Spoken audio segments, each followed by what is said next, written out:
Hello everyone. तो चलिए देख लेते हैं आईएनसी के बारे में कब कब किसने किसने और क्या क्या कहा है।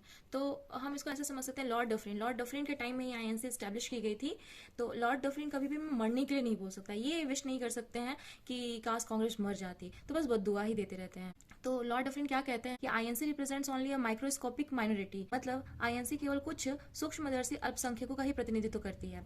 डफरिन ने आईएनसी को अ फैक्ट्री ऑफ सेडिशन भी कहा है, मतलब राष्ट्रद्रोहियों की संस्था कह के बुलाया। सेकंड है लॉर्ड कर्जन 1899 में आते हैं और 1905 पार्टीशन ऑफ बंगाल तक इंडिया में रहते हैं।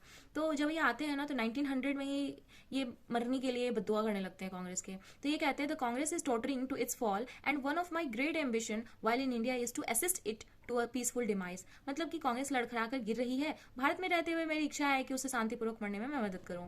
तो ये मरने की बद्दुआ वगैरह दे देते हैं। उसके बाद हमारे कुछ अपने लोग आते हैं जिन्होंने कांग्रेस के बारे में क्या क्या कहा देख लेते हैं। ये लाला लाजपत राय वाला क्वेश्चन पूछा हुआ है। तो लाला लाजपत राय कहते हैं कांग्रेस के बारे में कि Congress movement was neither inspired by people not devised और प्लान बाय देम, मतलब ना तो लोगों के द्वारा प्रेरित थी, ना तो लोगों के द्वारा प्लान की गई थी, ना तो उनके प्रति प्रतिबद्ध थी, और ना ही योजनाबद्ध थी। अरविंदो घोष कहते हैं Congress is about to die of tuberculosis, मतलब कि कांग्रेस क्षय रोग से मरने वाली है। बंकिम चंद्र चटर्जी का कहना है कि Congress people R post hungry politicians, मतलब कांग्रेस के लोग पदों के भूखे राजनीतिज्ञ हैं। विपिन चंद्रपाल का कहना है Congress is a petitioning organisation, मतलब कि कांग्रेस याचना करने वाली संस्था है।